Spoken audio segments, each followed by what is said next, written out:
5। तो इन दोनों को लिस्ट दोनों को ऐड करके ये रिजल्ट आ गया हमारे पास। आगे हमारे पास है अपेंड का फंक्शन।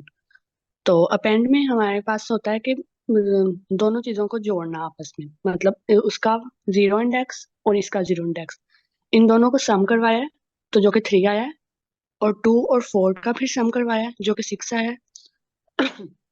उसके बाद 3 और 5 का, इसके इंडेक्सेस को सम करवाया तो हमारे पास 8 आया। Next ma'am.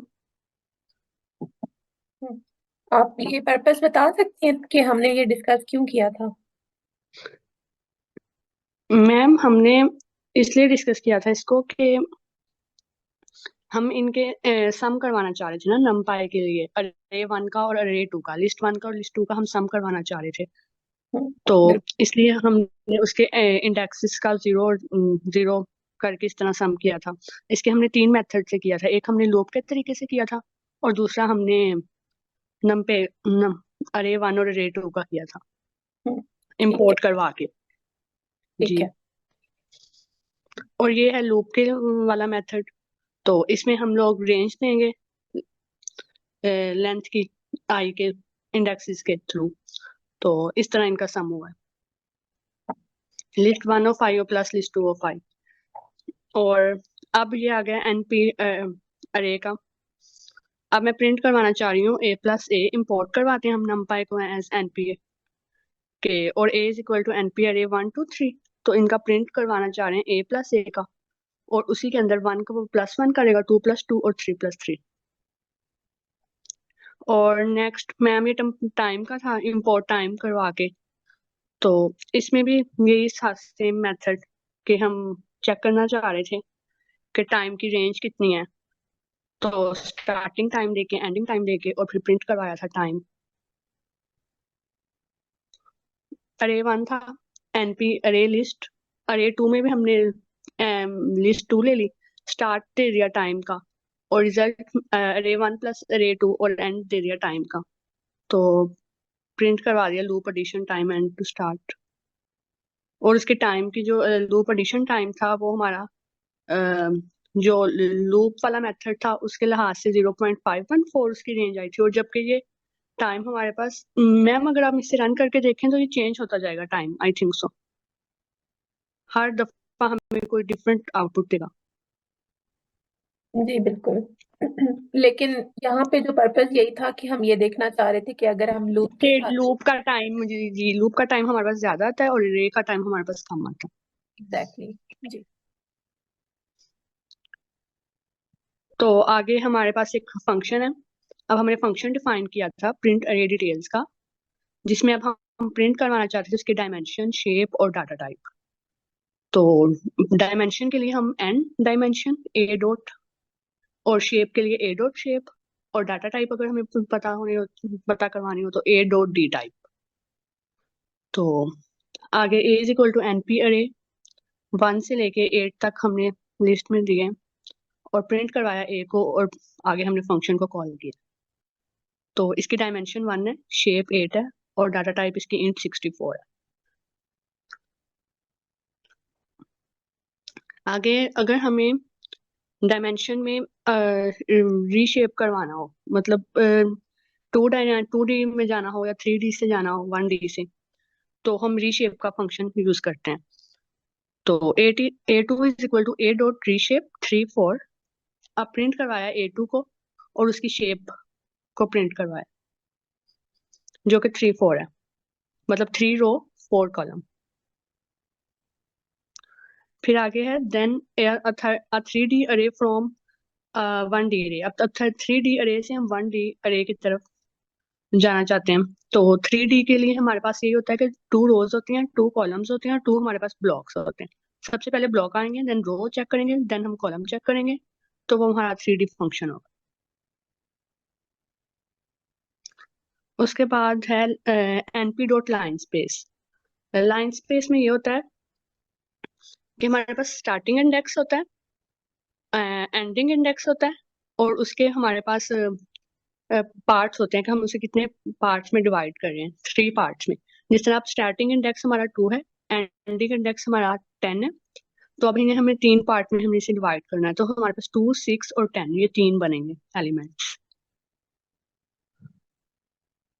लाइन स्पेस का ये काम था। उसके बाद है ये इसी तरह ही हमने 3D में, अब ये हमें इसे 3D में करना है ना। तो अब 2 रो है, 2 ब्लॉक है, 3 रो है और 2 कॉलम है। तो अब ये तो सिंपल हमने प्रिंट करवाया यहाँ पे। उसके बाद हम नीचे आगे है हमारे पास np डॉट जीरोस, आगे इसके टाइप है जो कि इसकी टाइप फ्लोट है, और आगे हमारा सारा फंक्शन हमें 0 में देगा। अगर आउटपुट आए ना तो 2 रो और 3 कॉलम्स 0 में आएंगे सारे। आगे है np डॉट वंस, और इसकी भी 3 रो 3 कॉलम 1 में आएंगी। जितने हम इसे रोज और कॉलम्स देंगे इनपुट में उतना ये हमें प्रिंट करके देता जाएगा, और ये हम 2D में भी कर सकते हैं और 3D में भी। उसके अलावा np डॉट एम्प्टी, तो एम्प्टी में मैम ये रैंडम पिक करता है ना, तो ये आउटपुट रॉन्ग है इसकी। जी, एमपी में जो है ना वो, यस, कोई मतलब जो मेमोरी में ऑलरेडी स्टोर्ड वैल्यूज होती हैं वो जी, हमें दे। वो जी। हमें रैंडम वैल्यू देता है। तो इसी तरह सेम नीचे वाला है। और उसके बाद है np डॉट अरे, इसमें भी रीशेप किया हुआ है हमारे पास। ये 2D फंक्शंस हैं, और 2 और 4, 2 इसके हैं रोज और 4 इसके कॉलम। ठीक है, चलें, थैंक यू सो मच। ये टू डायमेंशनल अरे क्रिएट करने का यही तरीका होता है कि आप एक तो उसको साइड पे ब्रैकेट्स लगाते हैं और उसके दरमियान जो है 1D जो है आप रोज एंटर कर देते हैं। यहाँ पे हमने 2 की हैं तो बेसिकली ये इस तरीके से हमारे पास 2 रोज आ जाती हैं। और इसके बाद जो है हम इसका स्पेसिफिक एलिमेंट एक्सेस करना चाह रहे हैं। So for that we have to just first specify the row number that we are interested in, यानी कि 1 इंडेक्स पे कौन सी रो पड़ी है, 8, 9, 10, 11, 12, 13, 14 वाली। और इसका फिफ्थ कॉलम क्या होगा, 0, 1, 2, 3, 4 एंड 5। ये फिफ्थ इंडेक्स पे जो पड़ी है वैल्यू 13, ये हमारे पास प्रिंट होके आ जाएगी। Similarly if you want to get a specific row, तो हमें सबसे पहले तो रो तो स्पेसिफाई करनी पड़नी है जो हम करना चाह रहे हैं, लेकिन साथ में हमें उसके सारे कॉलम्स चाहिए। बिकॉज अगर हम ये देखें, ये अगर हमारे पास एक रो पूरी है तो इसके अंदर कॉलम सारे आ रहे हैं, क्योंकि कॉलम तो वर्टिकल होते हैं ना। तो 1 से लेकर 7 तक हमें सारे चाहिए, तो इसलिए हमने कॉमा के साथ सेपरेट करके कॉलम के साथ हमने ऑल कॉलम्स का किया हुआ है। सेकेंडली नेक्स्ट वी हैव, हमने वही जैसे रोज का काम किया था, इससे हमारे पास स्पेसिफिक कॉलम का काम है। तो वही बात आ गई कि अगर हमने पूरा कॉलम चाहिए, चाहे 1 8 चाहिए 2 9 चाहिए, तो हमें जो रो वाइज देखा जाए हॉरिजॉन्टली हॉरिजॉन्टली तो हमें दोनों चाहिए होंगे। इट मीन्स दैट हमें सारी की सारी रोज के को हमने अंडर कंसिडरेशन रखना पड़ेगा। उसके बाद जो है हम थर्ड इंडेक्स पे जो उसका कॉलम पड़ा हुआ है उसको एक्सेस करना चाह रहे हैं। अब थर्ड इंडेक्स पे कौन सा पड़ा हुआ है, 0 1 2 3, this is 4 and 11, so we have 4 and 11 here. Okay, so next is something like you can say this is some fancy indexing, और इसके अंदर ये होता है कि आप स्लाइसिंग काइंड ऑफ चीजें कर सकते हो। इसमें देखें, अगर हम करना चाह रहे हैं कि स्टार्ट जो है वो जो हमारे पास रो जो है वो कौन सी हो, हम पहले रो शॉर्टलिस्ट कर रहे हैं। रो हमने शॉर्टलिस्ट कर ली 0 इंडेक्स पे जो पड़ी हुई है। Okay, next we want to specify the columns that we want to shortlist, 1 से लेकर -1। अब 1 पे कौन सा कॉलम पड़ा है, ये 2 और 9 वाला पड़ा हुआ है। ओके, और -1 पे कौन सा पड़ा है, 7 और 14 वाला पड़ा हुआ है। बट यहाँ पे एक ट्रिक है कि हमने स्टेप साइज 3 रखा हुआ है। अब स्टेप साइज 3 रखेंगे तो हमारे पास कौन सा कॉलम आएगा, अगर 0 ये 1th इंडेक्स पे पड़ा है तो 4th इंडेक्स पे कौन सा कॉलम पड़ा हुआ है, 0 1 2 3 4, ये वाला पड़ा हुआ है। ओके, तो 5 प्रिंट हो गया। लेकिन अगर आप इससे आगे जाओगे ना तो वो ये जाएगा 8 के ऊपर। 8 जो है इसके अंदर है ही नहीं, तो इसलिए वो प्रिंट नहीं करेगा। इसलिए इसका 2 और 5 जो है यहाँ पे प्रिंट आउट होके हमारे पास आ गया है। सिमिलरली नेक्स्ट हमारे पास जो है वो हमने अगर कोई एलिमेंट चेंज करना है किसी भी अरे के अंदर, तो हम वो उसके अंदर असाइनमेंट ऑपरेटर यूज कर रहे हैं। वो कैसे कर रहे हैं, सिंपली हमने सबसे पहले तो उसका इंडेक्स जो कंसर्न वैल्यू है उसको हमने चेंज करना है। ठीक है, 0 रो और 5th इंडेक्स पे जो कॉलम है वो कौन सी एंट्री बन रही है हमारे पास, अगर हम देखें ये 0 रो है ये वाली, और इसका 5th इंडेक्स जो है 0 1 2 3 4 5, ये 6 वाला, यहाँ पे पहले चेंज होगा। ओके, ये देखें यहाँ पे 20 चेंज होके आ गया।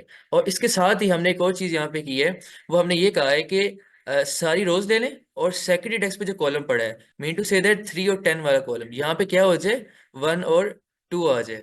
तो हमारे पास देखें यहाँ पे 1 और 2 भी आ गया, और इस सेल को आपने अगर कंबाइंडली रन करेंगे तो इसको वो क्योंकि दोनों कंबाइंड एक ही सेल के अंदर ऑपरेशन हो रहे हैं, तो 20 भी अपडेट हो गया और 1 और 2 भी अपडेट हो गया। नेक्स्ट हम जा रहे हैं select one row and row to replace. Okay, ये भी हम उसमें रिप्लेसमेंट ही कर रहे हैं, बट यहाँ पे हम थोड़ा सा डिफरेंट सीन कर रहे हैं कि हम स्पेसिफिक रोज पे करना चाह रहे हैं कि हमारी जो यहाँ पे रन करना पड़ेगा इसको। First it will run this. Okay, import means that 10 और 17 ये सेकंड इंडेक्स पे पड़ा हुआ है। इस पे हम क्या कर रहे हैं, 22 कर लें। इस पे हमारे पास चॉइस होती है कि अगर हम इसको लिस्ट ना भी दें तो I guess it will work again without any error. और सिमिलरली जिस तरह हमने लिस्ट दी थी, तो लिस्ट के अलावा अगर हम इसको 2 दफा 22 भी लिख दें तो it will work again I guess. Yes, तो इस तरह भी हम कर सकते हैं, इसके मल्टीपल वेज हैं। Next we have 3D example. 3D example में हमने जिस तरह ये, सबसे पहले इसकी शेप देख लेते हैं। ये किस तरह कर रहा है। इसमें हमारे पास जो है 2 ब्लॉक्स हैं और हर ब्लॉक के अंदर 2 रोज है, 2 कॉलम है। ठीक है, जैसे आपने शेप 2,2,2 भी लिखा हुआ है। ओके, अब इसको हमने एक्सेस कैसे करना है। अभी कल भी मैंने लास्ट मोमेंट में प्रेजेंट किया था इसके बारे में, लेकिन 3D में इसका टाइम नहीं मिला था मुझे। इसमें सबसे पहले तो हमें करना ही होता है कि पहले तो हमें शॉर्ट लिस्ट करना है कि हम किस ब्लॉक में जाना चाह रहे हैं। इसमें हमारे पास 2 ब्लॉक हैं, एक 0th इंडेक्स पे ये वाला ब्लॉक पड़ा हुआ है 2 डायमेंशनल में, और ये हमारे पास 1th इंडेक्स पे पड़ा हुआ है। बेसिकली ये ओवरऑल 3D है, लेकिन इसके अंदर 2 डायमेंशनल के अंदर 2 ब्लॉक पड़े हुए हैं। अब हम जब 2D को हमने एक्सेस कर लेना है, फॉर एग्जांपल हम इसको एक्सेस कर लिए 0 लिख के, इसके बाद हमारा काम आसान हो जाता है अगर हमें 2D का आइडिया हो। 2D में हम क्या करते थे, सिंपली जैसे हम पहले करते हैं कि पहले हमने उसको देना है रो इंडेक्स फिर कॉलम इंडेक्स। अब इसमें रो इंडेक्स 1 में कौन सा है, 3 4 है। ओके, और इसमें 0 कॉलम कौन सा है, 1 3 वाला है। तो इंटरसेक्शन यहाँ पे बना है, तो 3 हमारे पास प्रिंटेड होकर आ जाएगा नीचे, ये हमारे पास 3 आया हुआ है। सिमिलरली ये रिप्लेसमेंट वाला वर्क आ गया जो हमने 2D में किया, अब हम 3D में करना चाह रहे हैं। इसमें हमने ये किया है कि we have taken all of the blocks. Okay, जिस तरह 1 और 2 ब्लॉक है, हमें दोनों ब्लॉक पिक कर लिए। अब हमने करना क्या है, हमने यहाँ कहा है कि इसका दोनों ब्लॉक्स की पहली रो 0 यानी कि 1 2 और 5 6 इसको हमने पिक कर लिया। अब ये हमने जब कर लिया है, इसके सारे कॉलम यानी कि ये क्योंकि एक रो ये है, अगर हमने इसके कॉलम भी लेंगे सारे तो 1 और 2 यहाँ से आ जाएंगे और 5 और 6 भी आ जाएंगे। इनको हमने क्या करना है, 9 9 8 एंड 8, यानी कि इसमें ये करेगा कि इसके पास दो दो सेट ऑफ रोज आ गई हैं। जो पहली रो है उसको ऑटोमेटिक 9 9 असाइन कर देगा, जो सेकंड रो है उसको 8 8 असाइन कर देगा। Let's run it. अच्छा, इसमें अब एक और चीज कर सकते हैं कि अगर हम इसको एक ही सेल प्रोवाइड करें तो ये दोनों को ही सेम प्रोवाइड कर देगा, और अगर हम सेल ना प्रोवाइड करें, कोई एक वैल्यू कोई इसमें एक प्रोवाइड कर देता हूँ, तो फिर ये सारों को भी तब भी 9 ही प्रोवाइड करेगा। तो इसके मतलब डिफरेंट टेक्निक्स है, डिफरेंट उसके सेंटेक्स जो लॉजिकल है। इसके बाद जो है हमने initialising different type of arrays. तो बेसिकली ये np.zeros जो है बेसिकली आप numpy अरे देता है जीरोस की फॉर्म में। ओके, लेकिन इसमें अब ये होता है कि आप ऑर्डर देते हो। ठीक है, अगर ऑर्डर नहीं देते, फॉर एग्जांपल अगर आप कोई 10 लिख देते हो तो वो इसको 1D अरे कर देगा। अभी 2,3 लिखा है, इसका मतलब है 2 रोज 3 कॉलम देगा। लेकिन इसमें एक सीन है कि ये हमें दे रहा है फ्लोटिंग पॉइंट नंबर्स में। अगर हम चाहते हैं कि ये हमारे पास हो, आई गेस इसको ऐसे ही करेंगे, इंटीजर की फॉर्म में दे, int 64 sorry. Okay okay, this is now giving us in integer form. Okay, पहले फ्लोटिंग में था। तो बेसिकली इनिशियलाइज करने के लिए होता है, फॉर एग्जांपल अगर हमने कोई सम करना है किसी चीज को, 2D अरे का सम हमने करना था, तो हम इनिशियलाइज कर सकते हैं इसके साथ। सिमिलरली 1 वाला हमारे पास हो जाता है, ये 3D के अंदर आ गया है। 4 ब्लॉक्स हमने क्रिएट किए पहले, which means that 4 blocks of 2D arrays inside 3D। Okay, 1 this is 2, similarly यहाँ 3 एंड 4। ओके, इसके बाद 2,2 ये है कि हम 2D का हम शेप दे रहे हैं कि 2 रोज 2 कॉलम हो। तो हमारे पास जो है ये बेसिकली वंस जो है, हमने देख लिया कि np.ones क्या करता है, सारे वंस में डिक्लेयर हो जाते हैं। Next we have another interesting initialization, जिसमें हम np.full करके करते हैं। और इसमें बेसिकली यही होता है कि हम पहले तो ऑर्डर दे देते हैं कि हमें किस ऑर्डर का मैट्रिक्स चाहिए, और फिर हम उसे पास कर देते हैं कि हमें वैल्यूज कैसे चाहिए। अब इसमें सेम ये है कि अगर हम कोई एक वैल्यू देते हैं, फॉर एग्जांपल मैं 1 लिखता हूँ, तो वो वही काम कर रहा है जो np डॉट वंस वाला किया है। लेकिन अगर मैं करता हूँ इसे 1,2, तो बेसिकली इसके पास 2,2 है ना, तो 2 रोज 2 कॉलम है, तो फर्स्ट रो के अंदर 1,2 रखेगा, सेकंड में भी 1,2 कर देगा। अब इसमें एक एरर ये आ सकता है कि अगर मैं कोई ऐसा इसको करता हूँ, आई गेस ये नहीं था, एक मिनट, लेट मी रन करते हैं, आई गेस ब्रैकेट का इशू है। अगर मैं इसे 2D देता हूँ it will work again, but अगर मैं इसे अगर मैं कोई चीज इसे देता हूँ शेप से हट के, या तो मैं इसे एक रो दूं, या तो इसकी मैं शेप वाली पूरी इसकी जो है सेटिंग करके इसमें रोज दे दूं। अगर मैं कोई ऐसा करूंगा, जैसे ये जो मेरे पास शेप है, इसमें जो है यहाँ पे एरर, क्योंकि सेकंड के अंदर देखा जाए तो मैंने इसको एक ही एलिमेंट दिया, सेकंड नहीं दिया, तो ये मुझे यहाँ पे ये देखें, detected shape was 2,2 plus in homogeneous part, ये आफ्टर डायमेंशन 1, यानी कि यहाँ पे भी मुझे 2 देने थे एलिमेंट्स। ठीक है, इसका जो साइज होना था ना इस वाली एरे का, जो 1D मैंने यहाँ पे दी हुई है, इसका भी 2 होना चाहिए था, नहीं तो ये एरे देगा। तो ये हो गया हमारा। Next we have random numbers, जो हमने रैंडम के साथ हम काम करते हैं। एनपी जो रैंडम मॉड्यूल है उससे हमने रैंडम, एनपी एक लाइब्रेरी है numpy, उससे हमने रैंडम मॉड्यूल इंपोर्ट किया है, रैंडम मॉड्यूल से हमने रैंडम फंक्शन इंपोर्ट किया है, और उसमें हमने आर्गुमेंट के पास किया है 6। ये हमें बेसिकली 1 डायमेंशनल एरे देगा, जिसमें 6 जो है रैंडम नंबर्स होंगे 0 और 1 के दरमियान। और इसमें अगर देखा जाए तो अगर हम चाहें तो अगर आपको कोई कहता है कि हमें 10 से कम वाले नंबर चाहिए, रैंडम नंबर, तो हम ऐसे कर सकते हैं, इस पूरी अरे को अगर हम 10 से मल्टीप्लाई कर दें तो it will automatically give you number between 0 and 10, I guess, yes, 10 exclusive, 0 included हो सकता है हमारा। इसी तरीके से जो np dot random rand int है, numpy लाइब्रेरी है, रैंडम हमारे पास मॉड्यूल है, रैंड इंट हमारे पास फंक्शन है। जो फर्स्ट ये हम दे रहे हैं ना, जो फर्स्ट स्टार्टिंग इंडेक्स, ये बेसिकली इंक्लूड होगा, और ये 2 वाला एक्सक्लूड होगा। इसका करने का मतलब ये है कि -4 से +1 इंक्लूसिव जो भी रैंडम इंटीजर आ रहे हैं उसको देगा, और साथ में जो है साइज हमें दे दिया है 3,2, यानी कि 3 रोज और 2 कॉलम। इसको हम रन करते हैं, अब ये चेंज होता जाएगा, ये रैंडम है। अब ये जो चीज मैंने की है, इसको समझने के लिए अगर हम ऐसे करें, अगर इसको हम 0 1 करते हैं, इसका मतलब ये है कि 0 तो रखा है, 1 नहीं रखेगा, इसको नल मैट्रिक्स से देना चाहिए हर सूरत में, आई गेस, यस। और अगर हम 2 कर देते हैं तो हमें 0 1 की फॉर्म में देगा, क्योंकि 2 एक्सक्लूसिव है। Okay, it's working. उसके बाद जो है हमारे पास नंपाई का आइडेंटिटी मैट्रिक्स आ जाता है, और इसमें वही बात है कि आइडेंटिटी मैट्रिक्स स्क्वायर मैट्रिक्स होता है, डायगोनल एंट्रीज 1 होती हैं, और अगर हम चाहें तो इसको d type is equal to np dot int 64, it should work. अब ये फ्लोर इंटीजर की फॉर्म में दे रहा है, और इसी तरीके से हम नेक्स्ट जो है हमारे पास रिपीट वाला फंक्शन आ गया है। अच्छा, रिपीट वाला फंक्शन क्या करता है? रिपीट वाला फंक्शन इज समथिंग इंटरेस्टिंग। हम अगर सबसे पहले तो हमने 1 2 3 एक एरे डिक्लेयर कर दिया, जब एरे हमने बना दी है, अब हम करेंगे, हम इसे रिपीट करना चाह रहे हैं, रिपीट एलिमेंट वाइज होगा। वो कैसे होगा? सबसे पहले तो इसके आर्गुमेंट्स में ये कि हमने एरे पास कर दी। अब जो एलिमेंट्स को हम रिपीट करना चाह रहे हैं वो कितनी दफा करना चाह रहे हैं, वो अब देखा जाए तो 3 टाइम करना चाह रहे हैं। ठीक है, अब एक्सिस जो है यहाँ पे काफी इंपॉर्टेंट है। एक्सिस जब 0 रखते हैं तो बेसिकली उनको वर्टिकली ये स्टैक अप कर देते हैं। कैसे करते हैं? फॉर एग्जाम्पल, उसने 1 एलिमेंट को पकड़ा, फिर उसने कहा कि मैंने इसको 3 टाइम करना है, तो बेसिकली उसने 1 1 1 इसको 3 टाइम्स ने स्टैक कर दिया। सिमिलरली 2 को भी कर दिया, 3 को भी कर दिया। अब ये चीज जो है आपको जब हम करेंगे ना नेक्स्ट एक्सिस इक्वल टू 1, उसमें ज्यादा अच्छी क्लैरिटी हो सकती है। ओके, ये हमारे पास जो है नंपाई एरे है 1 2 3। बेसिकली ये 2 डायमेंशनल एरे ही है, क्योंकि ये 2D में पड़ी हुई है, इसमें एक 1D इसमें रखा हुआ 1 1 2 3। X is equal to 1, what does it do? ये बेसिकली इसको हॉरिजॉन्टली स्टैक अप या रिपीट करेगा। अब इसने एक एलिमेंट पकड़ा 1 को, ठीक है, उसको 3 दफा इसने यहाँ पे प्लेस कर दिया। सिमिलरली 2 को 3 दफा प्लेस कर दिया 3 को 3 दफा प्लेस कर दिया, और सिर्फ प्रिंट हमारे पास हो गया हुआ है। तो basically axis is equal to 1 जो है बेसिकली उसको हमारे पास हॉरिजॉन्टली कह रहा है। एक्सिस इक्वल टू 0 देखा जाए तो उसको स्टैकअप वर्टिकली काइंड ऑफ कह सकते हैं।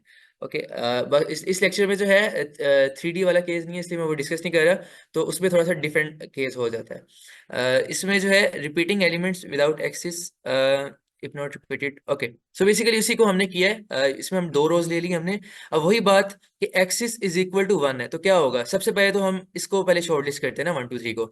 एक्सिस इक्वल टू 1 है तो हमने हॉरिजॉन्टली जाना है। हॉरिजॉन्टली कैसे होगा, ये ट्वाइस रिपीट करना है तो पहले 1 को पकड़ेगा, 2 दफा रिपीट कर दिया, 2 को पकड़ा उसने भी 2 दफा रिपीट कर दिया, 3 को पकड़ा it will repeat 3 twice.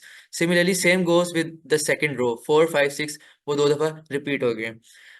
Next हमारे पास एक्सिस इज इक्वल टू 0 है, और इसमें वही बात है कि जब एक्स इक्वल टू 0 तो आप मतलब अपनी अंडरस्टैंडिंग के लिए कह सकते हैं कि वो वर्टिकली इसको स्टैक स्टैक कर रहा है, ऊपर नीचे रख रहा है। अब 1 2 देखा जाए, इसने 1 जो है उसको वो 2 दफा यहाँ पे रखेगा, 2 को भी 2 दफा उसने रख दिया, तो बेसिकली ये स्टैक अप होगी हमारे पास 2 रोज। सेम गोज विद 3 4 5 6, और इस पे मतलब उसको स्टैक कर रहा है इस तरह। नेक्स्ट अब इसमें इशू ये होता है कि आप जब ये एरे में, नंपाई एरे में मैंने चीज देखी, ये है लिस्ट में ऐसे नहीं था।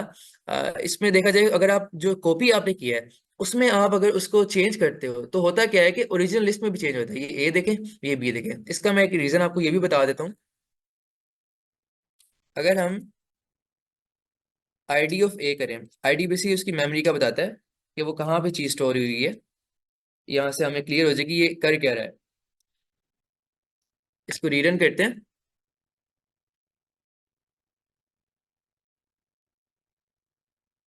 It's taking some time. Okay, it's taking same. Okay, एक मिनट, जस्ट यहाँ पे मुझे करने दे जरा। ID of a print ID of b, one of them has to change. Okay okay okay, सही है एग्जैक्टली। ये देखें आप, जब हमने एक एरे क्रिएट की उसको हमने कॉपी किया, ये शैलो कॉपी कर रहे हैं उसको असाइनमेंट ऑपरेटर के साथ। जब हमने उसमें चेंज किया ना तो ओरिजिन में भी चेंज हुआ। क्यों हुआ कि जब नंपाई एरे ऐसे कॉपी करते हैं ना तो उसका एड्रेस भी साथ में सेम रहता है, वो सेम कॉपी कर लेता है। देखिए एड्रेस देखें उसका सेम है यहाँ पे, ठीक है। ये हमने उसको असाइनमेंट ऑपरेटर के साथ कॉपी किया था। जबकि अब नेक्स्ट पे आए, जब आपने डॉट कॉपी उसका मेथड या फंक्शन यूज कह लें आप यूज किया, तो क्या हुआ है उससे जब अरे जो ए का हमारे पास एड्रेस था वो ये था, बी का डिफरेंट हो गया। जब डिफरेंट एड्रेस पे पड़ी हुई अरे का आप चेंज नहीं करोगे उसके अंदर तो ऑब्वियस बात है it will not cause change in the original array. So this is the main reason कि इसको हम डीप कॉपी भी कहते हैं। और I guess that's it. Next हमारे पास जो है ये बेसिकली नंपाई अरे ए है, ये बी है, और ए स्टार भी बेसिकली उसको एलिमेंट वाइज मल्टीप्लाई करती है। जो लाइब्रेरी को इम्पोर्ट किया एज एनपी, फिर हमने एक 1 डायमेंशनल एरे डिक्लेयर किया है 1 2 3 4।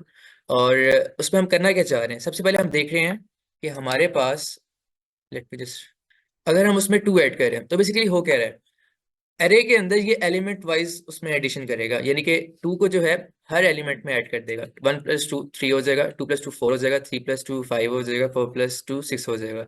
सिमिलरली ये सिंपल चीज है कि -2 करेंगे तो हर एलिमेंट में से वो इसको सेपरेट कर देगा। इसी तरीके से हम मल्टीप्लाई बाय 2 करेंगे तो हमारे पास 2 4 6 8 आ जाएगा। जबकि जब हम लिस्ट में करते हैं तो उसको ये करता था, उसको डुप्लीकेट कर देता था काइंड ऑफ एलिमेंट्स की फॉर्म में, एलिमेंट डबल कर देता था सेम एलिमेंट्स को ही। यहाँ पे ये ऐसे नहीं करता, यहाँ पे उसको स्केलर मल्टीप्लिकेशन हम कह सकते हैं, हमें कह रहे हैं यहाँ पे। अब डिवाइडेड बाय 2 तो एलिमेंट वाइज हर एक जो है उसको डिवाइड कर रहा है। 3 divided by 2, 4 divided by 2, 5 divided by 2 and 6 divided by 2। अगर हम देखें इसको, आई गेस ये रीरन होने वाला है इसलिए इसका आंसर थोड़ा सा डिफरेंट है। ओके, इसके बाद जो है बी हमने नंपाई एरे क्रिएट किया है और A plus B element wise addition हो जाएगी, ठीक है। इसको हम आई गेस लूप के साथ भी कर सकते हैं और ये सिंपली वैसे भी हो जाती है। जबकि अगर हम लिस्ट में ऐसे करते थे उसको हम कंकैटिनेशन कहते थे, और वो ऐड नहीं होती थी बल्कि एलिमेंट को ज्वाइन कर देते थे। Next we have the exponent, जो है हमारे पास A*2। ये हमारे पास क्या आ रहा है कि हर एलिमेंट को उसकी पावर ले रहा है वो। और इस next we have some arithmetic trigonometric function, जो कि हमारे पास है, जो हमारे पास है कोस हो गया जैसे, वही सेम सीन है कि हम np डॉट कोस करते हैं और इसको जो है बेसिकली उसका वो एंगल जो है, इसको बाय डिफॉल्ट जो है वो रेडियन में लेता है और उसको आंसर रिटर्न करता है एंगल का क्या आ रहा है। और ये कोस हो गया, साइन हो गया, ए कोस हो गया, कोस इनवर्स, टेंजेंट, इस तरह के काफी इसमें अवेलेबल है, एक्सपोनेंशियल लॉग, इस तरह के काफी ज्यादा फंक्शन अवेलेबल है। Next we have matrix multiplication. First we have declared two D matrices जो हमने दो किए हैं, ये ए है और ये बी है। सो हमारे पास जो है 1 2 3 4 एंड 5 6 7 8। ओके, तो बेसिकली हमारे पास दो मैट्रिसेस आ गए हैं और हम इसको मल्टीप्लाई करना चाह रहे हैं। तो हम कैसे करेंगे? नंपाई जो लाइब्रेरी है उसके अंदर हमारे पास एक फंक्शन मिलता है जो कि मैटमल के नाम से है, और ये करता है कि इसको हम आर्गुमेंट्स में दो मैट्रिक्स देते हैं तो उनकी ये मल्टीप्लिकेशन कर देते है, like the number of rose of the second matrix. Okay, तो उसके बाद ही वो कंफर्मेबल होते हैं मल्टीप्लिकेशन के लिए, तो हमारे पास ये मल्टीप्लिकेशन कर देता है। और इसी तरीके से हम जो है 3D के अंदर भी मल्टीप्लिकेशन कर सकते हैं। और इसी तरीके से अगर हम डिटर्मिनेंट में लेके चलें तो हम क्या करेंगे कि मैट्रिक्स तो हमने 3D दे दिया, अब हमने करना ये कि नंपाई लाइब्रेरी से लीनियर अलजेब्रा मॉड्यूल से डिटरमिनेंट फंक्शन निकालना है और उसके अंदर आर्गुमेंट में हमने पास करना है जो हमारे पास मैट्रिक्स है। तो उसका ये इट डजेंट मैटर, मतलब स्क्वायर मैट्रिक्स हो तो उसका डिटरमिनेंट ही दे देगा, जितना मर्जी उसका ऑर्डर हो ऑटोमेटिकली ये कंप्यूट कर देगा। तो हमारे पास जो है उसका ये आंसर रिटर्न कर देगा, इसका डिटर्मिनेंट क्या आ रहा है। और अगर इसका आगे हम देखेंगे कि डिटर्मिनेंट पे जो है जीरो हो जाए तो उसका सोल्यूशन एग्जिस्ट ही करता, तो हमारे पास सिंगुलर वो जो सेटअप हो जाता है। नेक्स्ट हमारे पास जो है सेम हम एक चीज करना चाह रहे हैं यहाँ पे। आइडेंटिटी मैट्रिक्स हमने पहले डिक्लेयर किया है, उसका डिटरमिनेंट हमारे पास जो है वो 1 आता है, हमने ये चेक किया है। सी जो है हमारे पास आइडेंटिटी मैट्रिक्स है 5 × 5 का। इसी तरीके से हमने नेक्स्ट जो है सबसे पहले तो एक नंपाई लाइब्रेरी से जो है एक मैट्रिक्स जनरेट किया है जो कि है फुल, जो हमने पहले पढ़ चुके हैं कि हमने 5 5 उसका ऑर्डर दिया है और 1D में ये अरे दे दी है जो कि उसको स्टैकअप कर लेगी 5 टाइम्स, ये जैसे देख सकते हैं हम। तो उसको उसने, क्योंकि अब इसमें बात यह है कि हमारे पास मैट्रिक्स में एक रूल होता है कि अगर कोई भी दो रो सेम आ जाए तो हम एक्सपेंशन के साथ एक को माइनस कर सकते हैं, तो एक जीरो हो जाएगी रो, तो इसका डिटर्मिनेंट जो है वो जीरो ही आना चाहिए अगर हमने यहाँ पे फाइंड किया हो या आपने कमेंट किया हुआ है। Let's just check it, it should give zero, it is zero determinant. Next we have an empty जो कि बेसिकली हमें रैंडम देता है नंबर्स, और इसमें जो है 3 × 3 का हमने ऑर्डर दिया हुआ है। और इसके बाद जो है हम इसका, ये सिर्फ इनिशियलाइजेशन का आई गेस आपने बताया था। नेक्स्ट जो है हम inverse of a matrix find करना चाह रहे हैं। अब इन्वर्स के लिए भी वही है कि हमने पहले तो मैट्रिक्स सिंपल डिक्लेयर कर लिया 2 डायमेंशनल एरे के अंदर। उसके बाद जो है हम नंपाई लाइब्रेरी से लीनियर अलजेब्रा मॉड्यूल में गए, लीनियर अलजेब्रा मॉड्यूल के बाद हम इन्वर्स फंक्शन के अंदर गए और उसने इन्वर्स फाइंड आउट करके दे दिया है। इसी तरीके से हमारे पास जो है ये हमारे पास अगर सिस्टम ऑफ लीनियर इक्वेशंस होता है, ax is equal to b, a is the coefficient matrix, x जो है वेरिएबल हो जाते हैं हमारे पास, और b जो है उसके राइट साइड पे जो उसके ax is equal to b जो कांस्टेंट वैल्यूज होती हैं हमारे पास वो आ जाती हैं। तो कांस्टेंट मैट्रिक्स हो जाता है हमारे पास। तो अगर हम इसका अगर हम करना चाहें x की वैल्यू फाइंड करने, इसको पावर में कर लें या जो भी आप कह सकते हैं, तो बेसिकली ए का इन्वर्स फाइंड करना होता है सबसे पहले, और हमारे पास बी मैट्रिक्स हमने मल्टीप्लाई करना होता है। तो इसको हम ऐसे भी कर सकते हैं सिंपली, लेकिन हमारे पास क्योंकि मतलब मैं कहीं कहना चाह रहा हूँ कि हम ऐसे भी कर सकते हैं कि डी मैट्रिक्स का इन्वर्स लें, उसको मैट मल्ट में हम सप्लाई कर दें ई के साथ, तो हमारे पास आंसर यही आएगा जो एक्स वाई का है। लेकिन क्योंकि हमारे पास मौजूद है डॉट लीनियर जबरा से सॉल्व जो फंक्शन है, तो फिर हम उसी को यूज़ करेंगे हमारी आसानी के लिए। ये बल्कि आपने आई गेस किया भी हुआ है। यस एग्जैक्टली, यही मैं कह रहा था कि अगर हम उसका इन्वर्स फाइंड करें डी मैट्रिक्स का और ई मैट्रिक्स का मल्टीप्लाई करें, जो ए इन्वर्स बी हमने यहाँ पे किया हुआ है, दिस मल्टीप्लिकेशन, मैट्रिक्स मल्टीप्लिकेशन, तो हमारे पास एक्स का आंसर आ जाएगा। Next we have stats. Stats basically हमने वेरिएबल डिक्लेयर किया है और नंपाई एरे क्रिएट की है 2 डायमेंशन में, और हम करेंगे क्या, इसमें सिंपल हमने पहले तो प्रिंट कर लिया ना, इसके बाद हम करना चाह रहे हैं कि इस पे फंक्शन मिन मैक्स और सम वाला देखना चाह रहे हैं। अब मिनिमम वाला हम कैसे देख सकते हैं? अब इसमें ये है कि अगर हम एक्सिस नहीं देते तो ये क्या करता है, इसका जो है मिनिमम जो है वैल्यू रिटर्न कर देगा ऑन ओवरऑल, ठीक है। बट पहले तो रन करना पड़ेगा ये वाला, ये स्टोर हो गया। मिनिमम हमें कैसे दी, इसने 1 दी। अगर हम चाहते हैं कि हमारे पास जो कॉलम है 1 4 2 5 3 6, हमें कॉलम वाइज सब कुछ चाहिए कि ये उसको रिटर्न करे कि इसमें कौन सा जो है मैक्सिमम है, सॉरी कौन सा मिनिमम है। तो हम इसको करेंगे एक्सिस इज इक्वल टू 0, तो हमारे पास है बेसिकली इसने 1 4 में से 1 रिटर्न कर दिया, 2 5 में से 2 रिटर्न कर दिया, 3 6 में से 3 रिटर्न कर दिया। सेम गोज विद, अगर हम x इक्वल 1 भी कर लेते हैं यहाँ पे, इसमें क्या होगा अब रो वाइज, अब ये हॉरिजॉन्टली देखेगा। हॉरिजॉन्टली कैसे देखेगा? 1 2 3 में से मैक्सिमम मिनिमम क्या है? 1 है। 4 5 6 में मिनिमम क्या है? 4 है। तो 1 और 4 इसका आंसर आना चाहिए आफ्टर रनिंग। 1 और 4 is the answer. Same goes with the minimum, वही आर्गुमेंट्स हैं, उसी तरीके से आप मिनिमम फाइंड कर सकते हैं। और मैक्सिमम हमने ये सॉरी ये मिनिमम ही था, नीचे 1 किया हुआ उन्होंने। और मैक्सिमम का भी सेम सेटअप है। अगर आप नई आर्गुमेंट एक्सेस नहीं देंगे, जो कि पोजीशनल आर्गुमेंट है हमारे पास, तो ओवरऑल रिटर्न करेगा मैक्सिमम।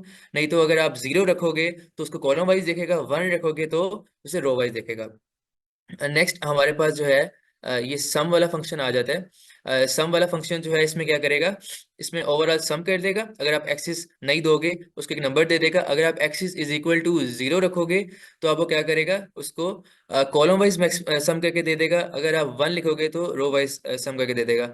यहाँ पे एक क्वेश्चन था कल, जब मैंने कल ये भी हल्का सा एक्सप्लेन किया था, तो सर हमजा ने एक क्वेश्चन किया था कि 3D में हम कैसे करेंगे जब एक्सिस इक्वल टू होता है, वो थोड़ा सा मैं लास्ट पे एक्सप्लेन करना चाहूंगा। हम करना चाह रहे हैं ए डॉट सम। अब ये तो हमें पता है कि सॉरी एनपी डॉट सम करने से वैसे भी हो जाएगा, हमने वो देखा हुआ है। अच्छा, अगर हम सम करेंगे वो तो ओवरऑल सम करके दे देगा, लेकिन इशू ये आता है कि हम एक्सिस को कैसे समझ सकते हैं। जब हम जाते हैं ना 3 डायमेंशनल में, तो थोड़ा डिफरेंट केस हो जाता है। वो क्या करता है? जब एक्सिस इज इक्वल टू हम 0 रखते हैं, तो व्हाट डज इट डू? ये करता है कि अब 3 मैट्रिक्स हमारे पास है। अब अगर हम फर्स्ट रो पे आते हैं, फर्स्ट मैट्रिक्स की, इसने यहाँ पे 0 को अपने माइंड में सेव कर लिया। फिर इसने फर्स्ट कॉलम फर्स्ट रो को देख लिया सेकंड वाले मैट्रिक्स में।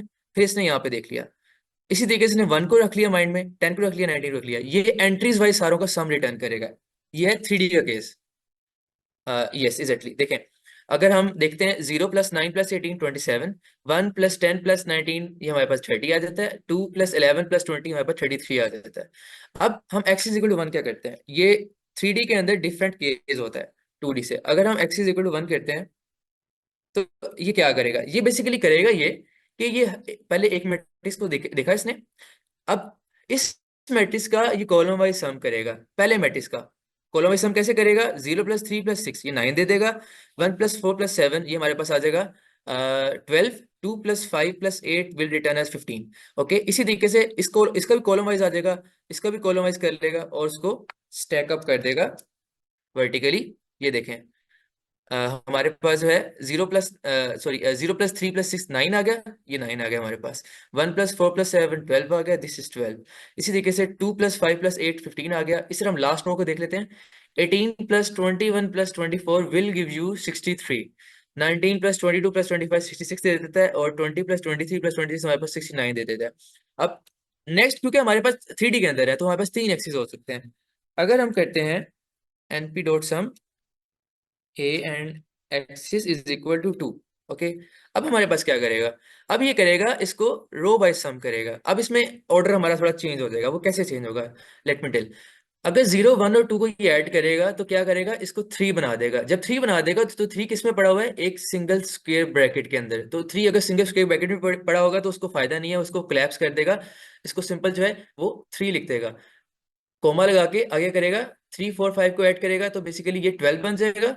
6 7 और 8 को करेगा, ये बेसिकली हमारे पास क्या बन जाएगा? 21 बन जाएगा। और ये बेसिकली इसका आंसर जो है ना, वो एक रो आएगी, क्योंकि ये कोलैप्स होता जाएगा। इसी तरीके से रो वाइज सम होके हमारे पास तीनों मैट्रिक्स का हिस्सा दे देगा। ये 3 12 और 21 कैसे आया है? आपने इसको ऐड किया, फर्स्ट मैट्रिक्स की फर्स्ट रो को 3 लिख दिया। ओके, यहाँ पे आ गया 3। फिर हमने इसकी फर्स्ट मैट्रिक्स की सेकंड रो को ऐड किया, दिस विल गिव अस 5 + 4 9 + 3 12। ये 12 यहाँ पे दे देगा। इसी तरीके से 6 + 7 + 8 हमारे पास आ जाता है 21 21 दे देगा। अब लास्ट वाले में से देख लेते हैं कोई। 24 + 25 is 49, 49 + 26 is 75 I guess. Yes, it is giving 75। तो बेसिकली 3D के अंदर हम ऐसे करते हैं, और सम के अंदर हो जाए, मिनिमम में हो जाए, मैक्सिमम में हो जाए। मिनिमम में भी कंपैरिजन अगर 3D में देखें तो ऐसे ही होगा कि जब x इज इक्वल टू 0 है तो वो एलिमेंट वाइज करेगा कोरेस्पॉन्डिंग मैट्रिक्स को। x इज इक्वल टू 1 है तो हमारे पास कॉलम वाइज ईच मैट्रिक्स का देखेगा, फिर कंपैरिजन करेगा, मिनिमम हो जाए मैक्सिमम हो जाए। और अगर हम x इज इक्वल टू 2 करेंगे तो रो वाइज को देखेगा। So that is basically it from